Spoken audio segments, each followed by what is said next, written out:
kuba naratangiranye n'itorero Indamutsa ni ibintu binshimisha cyane kandi n'ubundi narigiyemo mbikunze.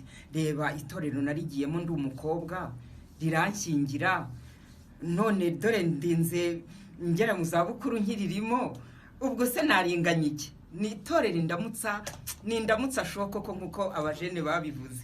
Ni ryiza cyane, kutaba mu Ndamutsa ni igihombo.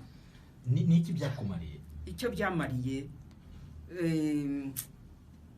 byandinze ubwigunge. Mbese urabona iyo abantu bari gukura ubundi bakunda kwicara hamwe, ugasanga barigunze, ugasanga ariko mu Ndamutsa uhora uri umujene, uhora uri muto, uhora umwana muto n'abandi bose. Ndamutsa rwose uri umwana muto.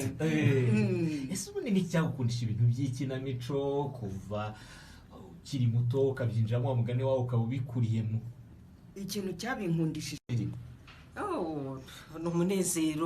umunezero mwinshi cyane mfite, kuko narashubijwe ibyifuzo byanjye byagezweho, numva rwose nishimanye na bagenzi banjye, kuko nari narahejwe narasigaye hirya iyo, ariko ngira amahirwe mbona ninjiye mu itorero Indamutsa. Ndishimye cyane rero bitavuga. Yego, kuba mu Ndamutsa ni kimwe mu bintu twavuga ko n'abantu bakiri batoya bakina amakinamico cyangwa bakunda amakinamico niho bifuza kuzakina abenshi. Uyumva gute nk'iyo wumva ko uri role model, uri inspiration cyane cyane ku bantu bakiri bato bashaka gukina ikinamico?